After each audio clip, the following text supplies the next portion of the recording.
नमस्कार दोस्तों, PET special current affairs के इस वीडियो में आप सभी का हार्दिक स्वागत है। आज की इस वीडियो में हमने करंट अफेयर्स के उन प्रश्नों को शामिल किया है जिनके पीईटी परीक्षा में पूछे जाने की पूरी संभावना है। दोस्तों, आज का यह वीडियो पीईटी अभ्यर्थियों के लिए बेहद उपयोगी है। तो आइए शुरुआत करते हैं। आज का हमारा पहला प्रश्न है कि मार्च 2022 में जारी रिपोर्ट के अनुसार वर्ष 2017 से 21 के दौरान भारत का सबसे बड़ा हथियार आपूर्तिकर्ता देश कौन सा है। तो 2017 से लेकर 21 के बीच में भारत का सबसे बड़ा हथियार आपूर्तिकर्ता देश कौन सा है? सही जवाब हो जाएगा रूस है। ऑप्शन नंबर सी, रूस। दोस्तों, 2017 से 21 के बीच भारत ने सर्वाधिक हथियार की जो खरीदारी की है वो रूस से की है, यानी कि रूस ने भारत को सबसे अधिक हथियार दिया है। तो सबसे बड़ा हथियार आपूर्तिकर्ता देश कौन सा बना है? रूस, जिसने भारत को सर्वाधिक हथियार दिया है। और अगर पूछा जाए कि विश्व में हथियार का सर्वाधिक आपूर्तिकर्ता देश कौन सा है, यानी कि सबसे अधिक हथियार बेचने वाला देश कौन सा है पूरे विश्व में दोस्तों, तो अमेरिका हो जाएगा। अमेरिका नंबर 1 स्थान पे है। और अगर पूछा जाए भारत का सबसे बड़ा हथियार आपूर्तिकर्ता देश, तो वो रूस हो जाएगा। अगला प्रश्न है, 20 मार्च 2022 को मनाए गए विश्व गौरैया दिवस की थीम थी। दोस्तों, विश्व गौरैया दिवस यह कब मनाया जाता है? तो प्रतिवर्ष 20 मार्च को विश्व गौरैया दिवस मनाते हैं। यह भी प्रश्न परीक्षा में पूछा जाता है। तो इस प्रश्न में पूछा गया है कि इस वर्ष विश्व गौरैया दिवस की थीम क्या रखी गई थी। तो इसका सही जवाब हो जाएगा option number A, I love sparrow. दोस्तों, इस वर्ष विश्व गौरैया दिवस की जो थीम रखी गई थी वो थी आई लव स्पैरो। अगला प्रश्न है, मार्च 2022 में जारी वैश्विक आतंकवाद सूचकांक 2022 में निम्नलिखित में से किस देश को दुनिया का सर्वाधिक आतंकवाद से प्रभावित देश बताया गया है? महत्वपूर्ण प्रश्न है।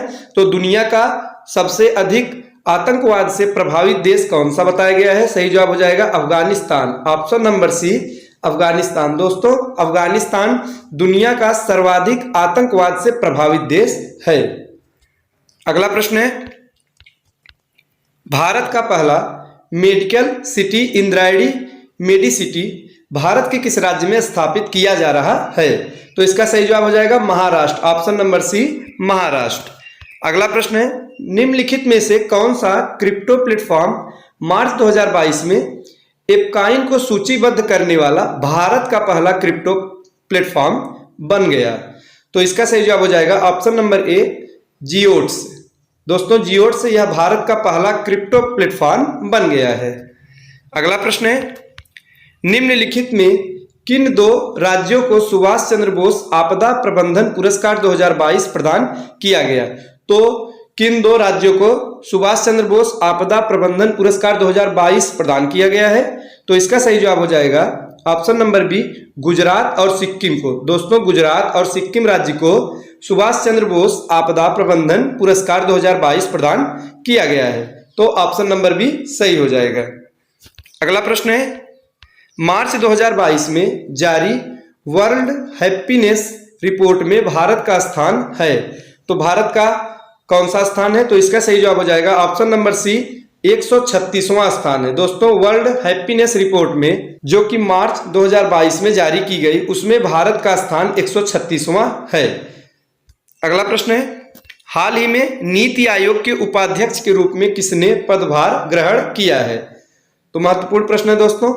तो हाल ही में नीति आयोग के उपाध्यक्ष के रूप में किसने पदभार ग्रहण किया है? सही जवाब हो जाएगा सुमन के बेरी ने। ऑप्शन नंबर डी, सुमन के बेरी ने नीति आयोग के उपाध्यक्ष के रूप में पदभार ग्रहण किया है। और अगर पूछा जाए नीति आयोग के पहले उपाध्यक्ष कौन थे, तो दोस्तों अरविंद पनघड़िया थे नीति आयोग के पहले उपाध्यक्ष। और नीति आयोग यह योजना आयोग का नया नाम है। पहले योजना आयोग के नाम से जाना जाता था, वर्तमान में इसे नीति आयोग कर दिया गया है।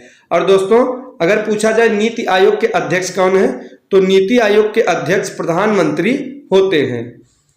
और इस समय उपाध्यक्ष कौन है? तो सुमन के बेरी। सही जवाब हो जाएगा ऑप्शन नंबर डी।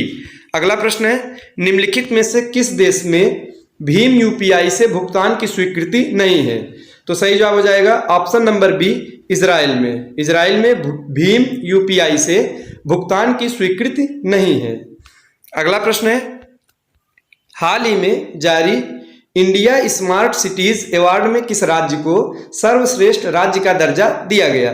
तो उत्तर प्रदेश को दिया गया। सही जवाब हो जाएगा option number B, Uttar Pradesh. अगला प्रश्न है, हाल ही में भारत के किस राज्य में स्टैच्यू ऑफ नॉलेज का अनावरण किया गया है? महत्वपूर्ण प्रश्न है दोस्तों।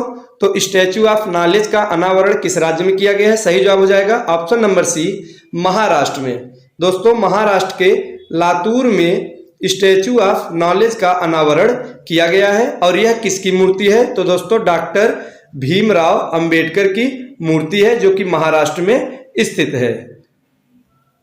और अगर पूछा जाए स्टैच्यू ऑफ यूनिटी, दोस्तों यह कहां पे है? तो यह गुजरात में स्थित है, जो कि सरदार वल्लभ भाई पटेल की मूर्ति है, स्टैच्यू ऑफ यूनिटी। और स्टैच्यू ऑफ नॉलेज तो यह महाराष्ट्र के लातूर में, जो कि डॉक्टर भीमराव अंबेडकर की मूर्ति है। आगे है, हाल ही में भारत का पहला शुद्ध हरित हाइड्रोजन संयंत्र कहां स्थापित किया गया? तो इसका सही जवाब हो जाएगा ऑप्शन नंबर डी, जोरहाट में। अगला प्रश्न है, आईसीसी महिला क्रिकेट विश्व कप 2022 का खिताब किस देश ने जीता है? तो ऑस्ट्रेलिया ने जीता है दोस्तों। सही जवाब हो जाएगा ऑप्शन नंबर डी, ऑस्ट्रेलिया। आगे है, लोक शिकायतों के तेजी से निपटान के लिए उत्तर प्रदेश सरकार द्वारा निम्न में से कौन सा पोर्टल लॉन्च किया गया है? तो लोक शिकायतों के तेजी से निपटान करने के लिए उत्तर प्रदेश सरकार द्वारा एक पोर्टल लॉन्च किया गया है। तो उसका क्या नाम है? सही जवाब हो जाएगा संभव। दोस्तों, संभव नाम से एक पोर्टल उत्तर प्रदेश राज्य सरकार द्वारा लॉन्च किया गया है।